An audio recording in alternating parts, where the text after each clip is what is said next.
खरमास का शास्त्रीय और वैज्ञानिक महत्व। प्रत्येक वर्ष में अचानक कई शुभ कार्य बंद कर दिए जाते हैं, यह कहकर कि खरमास लग रहा है।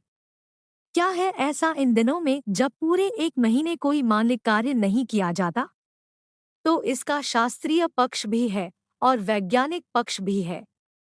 दोनों पर हम आगे विचार करेंगे। एकमात्र भगवान सूर्य देव ऐसे हैं जो हमें प्रत्यक्ष दिखाई देते हैं। दिसंबर माह के मध्य 16 दिसंबर 203 में सूर्य देव के धनु राशि में प्रवेश करते ही खरमास आरंभ हो गया है।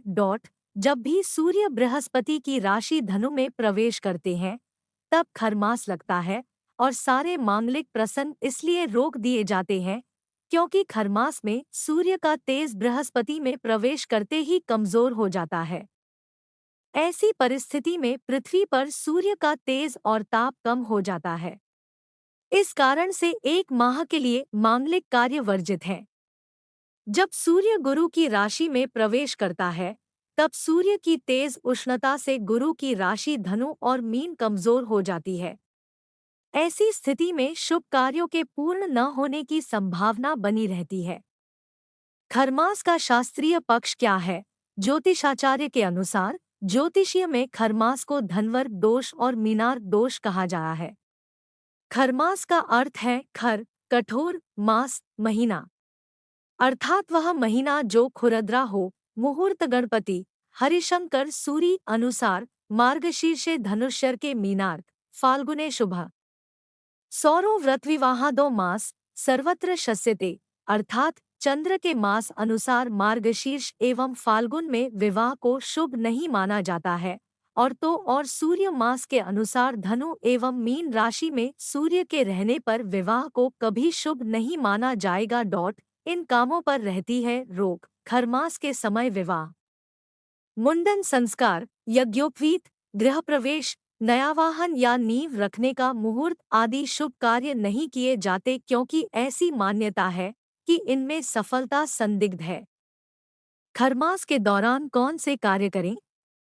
खरमास में कुछ धार्मिक कृत्य फलदायी बताए गए हैं। पुरातन मान्यताओं के अनुसार खरमास के दौरान नियमित सूर्य की पूजा करें। रोज स्नान के पश्चात सूर्य को जल चढ़ाना चाहिए।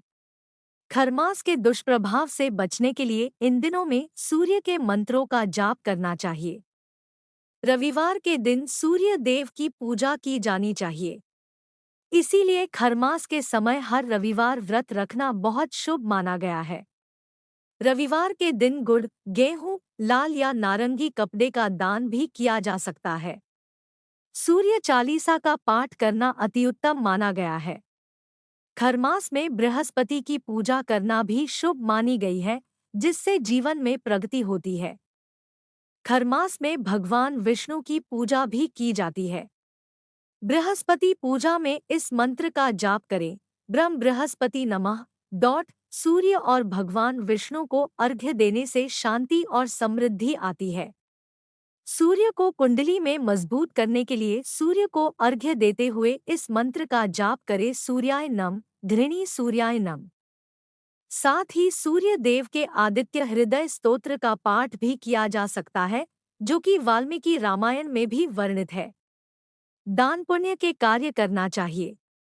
इस दौरान संध्या के समय तुलसी के पौधे के नीचे दीपक जलाना, तुलसी को जल चढ़ाना बहुत शुभ माना जाता है। खरमास का वैज्ञानिक दृष्टिकोण भी जान ले। खरमास का महत्व इसलिए भी बढ़ जाता है कि इसकी वर्जनाएं और इस दौरान किए जाने वाले कार्य हमें शुद्धता और पवित्रता की ओर ले जाते हैं। समस्त वैज्ञानिक जगत इस बात को मानता है कि सूर्य किरणों का ताप कीटाणु नाशक है।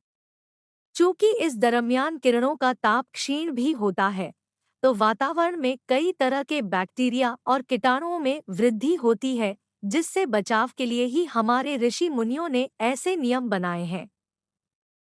ऐसे में कई तरह के ज्वर और अन्य बीमारियों के फैलने का डर बना रहता है। इनमें संसर्गजन्य बीमारियां भी हो सकती हैं। इन दिनों पूरे भारत में ठंडी हवाएं चल रही हैं, जिसको सहना बहुत कठिन है। कई लोग तो ठंड के मारे स्नान तो छोड़ो घर से बाहर नहीं निकलते, इसलिए विवाह, मुंडन आदि कार्य इन दिनों नहीं हो तो वह उचित है। इसलिए भी खरमास में कड़ाई से इन बंधनों का पालन आवश्यक है। शास्त्रीय एवं वैज्ञानिक दोनों ही दृष्टि से खरमास में बनाए गए नियमों का पालन करना उचित है।